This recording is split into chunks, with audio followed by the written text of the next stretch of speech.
Hello guys, welcome to another video of stock market. Friends, crop life science limited का जिस IPO का day 2 का subscription open होने जा रहा है, जिसमें लोग जानेंगे इसका लाइफ सब्सक्रिप्शन स्टेटस, जीएमपी कितना चल रहा है, लिस्टिंग कितना मिलेगा, परफॉर्मेंस कैसा रहा डे 1 में और अप्लाई करना चाहिए या फिर नहीं, इन सभी चीज़ों को डिस्कस करेंगे। चलिए फ्रेंड्स, वीडियो स्टार्ट करते हैं। तो भाई ये जो आईपीओ 18 अगस्त से 22 अगस्त तक ओपन रहेगा और ये 10 रुपीज़ का फेस वैल्यू, 52 रुपीज़ पर शेयर की प्राइस बैंड, 2000 शेयर्स की लॉट साइज, 26.73 करोड़ का इशू साइज जो कि फ्रेश इशू की जा रही है। Fix price issue IPO NSC SME में लिस्टेड होने जा रहा है। कंपनी का अमाउंट जो है यहाँ आईपीओ में 1,04,000 रुपीज़ का मिनिमम अमाउंट पे करना होगा। यहाँ पे मार्केट मेकर को 5.06% का ऑफर दिया गया है, अदर्स को 47.47% का, रिटेल को 47.47% का। कंपनी के प्रोमोटर मिस्टर राजेश लूनागारिया और मिस्टर अश्विन कुमार लूनागारिया। इसके प्री इशू होल्डिंग 100% का है, पोस्ट इशू 70% का होल्डिंग्स देखने को मिल जाएगा। ऑब्जेक्टिव क्या है? तो working capital requirement, general corporate purpose, public issue expenses को मीट करने के लिए आईपीओ लाई गई है। सब्सक्रिप्शन देखिएगा तो अदर्स में 0.17 टाइम का सब्सक्रिप्शन है, जो कि अंडर है। यहाँ पे लगभग 17% की सब्सक्रिप्शन देखने को मिल रही है। लेकिन रिटेल यहाँ पे 1.52 टाइम का सब्सक्रिप्शन है, जो कि एक बहुत ही शानदार फुल्ली देखने को मिला है, थोड़ा सा ज़्यादा देखने को मिल रही है।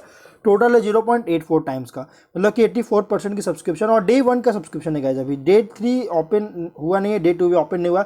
2 दिन इसका आईपीओ जो है ओपन रहेगा और आज इसका सेकंड लास्ट डे है अप्लाई करने का। इसके जीएमपी भी अगर देखिए तो एक प्रॉब्लम ये है कि जीएमपी इसका अपडेट नहीं किया गया, जो कि यहाँ पे 0 रुपये का जीएमपी देखने को मिल रहा है। मतलब आज इस आईपीओ में बहुत ज़्यादा इंपॉर्टेंट डे है इसमें कि कंपनी का परफॉर्मेंस कैसा रहा डे 2 तक, क्योंकि उसके बाद ही डे 3 में लोग अप्लाई करते हैं। तो इसमें आज बहुत ज़्यादा इंपॉर्टेंट डे होगा। अगर हम इसके बिजनेस की बात करें, 2006 में इनकॉर्पोरेट किया गया था, जो कि कंपनी का बिजनेस है एग्रोकेमिकल फॉर्मुलेशंस का, मैन्युफैक्चरिंग, डिस्ट्रीब्यूटिंग और मार्केटिंग, ये तीनों चीज़ें खुद करती है, जो कि एग्रोकेमिकल फॉर्मुलेशंस का। कंपनी जो है एग्रीकल्चर केमिकल्स जैसे माइक्रो फर्टिलाइजर्स और पेस्टिसाइड्स जो कि यूज किया जाता है, इंसेक्टिस जिसमें गाइस है इंसेक्टिसाइड्स, फंगिसाइड्स, हर्बिसाइड्स, वेजिसाइड्स, ये सभी चीज़ों का मतलब ये कंपनी जिसमें मैन्युफैक्चर करती है, जो कि एग्रीकल्चर केमिकल्स में आता है।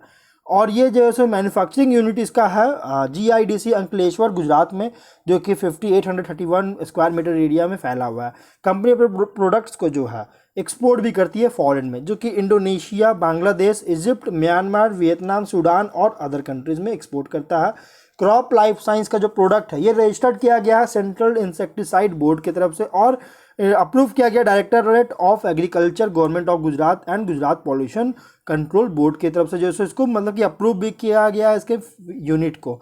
कंपनी का जो प्रोडक्ट पोर्टफोलियो है इसमें अराउंड 85 एग्रीकेमिकल प्रोडक्ट से भी ज़्यादा जैसे इंक्लूड है इसके प्रोडक्ट पोर्टफोलियो में। यहाँ पे कंपनी का बिजनेस जो है ना हाईली कॉम्पिटिटिव और फ्रैगमेंट सेगमेंट में इसका बिजनेस है, बस यही एक प्रॉब्लम है। अगर हम इसके कंपनी को जैसे 22 में एक फायर इंसिडेंट भी हुआ था, 22 के फिनेंशियल में एक फायर इंसिडेंट हुआ था, लेकिन ये जिसके कारण यहाँ पे कंपनी का थोड़ा सा इम्पैक्ट पड़ा था। देखिएगा तो यहाँ पे प्रॉफिट में इम्पैक्ट पड़ा था और रेवेन्यू में भी इम्पैक्ट पड़ा था। लेकिन यहाँ पे अगर हम फिनेंशियल देखें तो 20 में 135 करोड़ का रेवेन्यू था और 3.2 करोड़ का प्रॉफिट।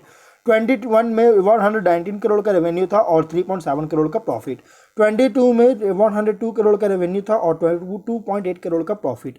23 में 123 करोड़ का रेवेन्यू था और 4.63 करोड़ का प्रॉफिट, और डेट है 26.8 करोड़ का।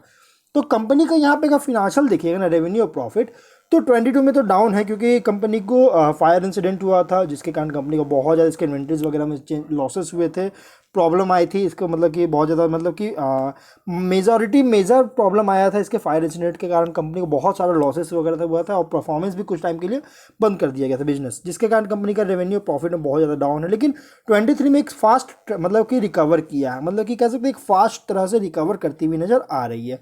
और जिसके अकॉर्डिंग कंपनी यहाँ पे 12 फिनेंशियल 23 के अकॉर्डिंग जो है एक प्राइस बैंड भी जैसे एक फुल्ली प्राइस रखी गई है। अगर हम कुछ पॉइंट्स को डिस्कस करें गाइस, तो कंपनी का यहाँ पर स्ट्रेंथ देखिएगा तो इंडियन और ग्लोबल मार्केट दोनों को केटर करता सर्विस दे रही है। आईएसओ सर्टिफाइड किया गया, इसके सर्टिफिकेशन दिया गया क्वालिटी मैनेजमेंट और इन्वायरमेंटल मैनेजमेंट के लिए, इन दोनों के लिए आईएसओ सर्टिफिकेशन दिया गया 2 तरह की।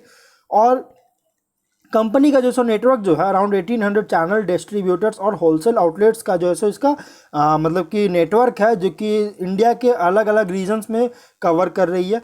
और state of the art in house laboratory है केमिकल टेस्टिंग के लिए, और वाइड स्पेक्ट्रम ऑफ प्रोडक्ट्स भी कंपनी का है। लेकिन रिस्क क्या है? रिस्क क्या है कि कंपनी का नेगेटिव कैश फ्लो देखने को मिला है। यहाँ पे देखिएगा तो 22 में इसका ऑपरेटिंग एक्टिविटीज से नेगेटिव था। फिर कैश एंड कैश इक्विवेलेंट में कंपनी को 20 to 23 में नेगेटिव में देखने को मिला था। तो कंपनी को यहाँ पे कह सकते हैं कैश फ्लो इसका नेगेटिव में देखने को मिल चुका है। और प्रोडक्ट लाइबिलिटी क्लेम्स वगैरह भी किया जा रहा है क्वालिटी और यूज के लिए, मतलब कि जो है सो प्रोडक्ट लाइबिलिटी क्लेम्स वगैरह सब्जेक्टेड है, जिसके कारण इस कंपनी को प्रॉब्लम हो सकती है। कुछ कंटिजेंट लाइबिलिटीज़ वगैरह भी जिसके इसके बिजनेस ऑपरेशन पे इम्पैक्ट पड़ सकता है। ऑपरेशन भी बहुत ज़्यादा इन्फ्लुएंस किया जाता है वेदर पैटर्न्स और सिक्लिकल पैटर्न्स को फॉलो करके। और अगर ये सीजन से अनफेवरेबल वेदर कंडीशन होता है जिसके लोकली या ग्लोबली दोनों में इसका जैसे बिजनेस में निगेटिव इम्पैक्ट पड़ सकता है। और डिमांड भी जो है ऑर्गेनिक फार्मिंग और पेस्ट मैनेजमेंट का जो मतलब कि यहाँ पे कह सकते हैं कि इसका जो डिमांड है ना ये भी इम्पैक्ट कर सकता है बिजनेस को। अगर ये डिमांड वगैरह में अगर रिड्यूस होता है तो कंपनी को इम्पैक्ट पड़ सकता है, या सप्लाई वगैरह नहीं कर पाती तो बहुत ज़्यादा इम्पैक्ट पड़ सकती है। फ्रीक्वेंट चेंज होते रहता है इसके रेगुलेटरी नॉर्म्स, मतलब कि जो बिजनेस है केमिकल सेक्टर का इसमें बहुत ज़्यादा चेंजेस वगैरह होता है। तो अगर आप इसमें थोड़ा रिस्क लेना चाहते हैं तो आप अप्लाई कर सकते हैं। इसकी जीएमपी भी आप अपडेट नहीं किया गया, लेकिन इसलिए गाइस इसका लिस्टिंग बता पाना पॉसिबल नहीं। लेकिन आप मीडियम टू लॉन्ग टर्म के लिए अप्लाई करने का सोच रहे हैं तो आप इसमें अप्लाई करने के बारे में आप सोच सकते हो, सेकंड थाउट ले सकते हैं। तो अब हम लोग जो है वीडियो को यहीं पर एंड करते हैं। अगर कोई डाउट है कमेंट बॉक्स में पूछे। मिलते हैं नेक्स्ट वीडियो में। Till then bye bye.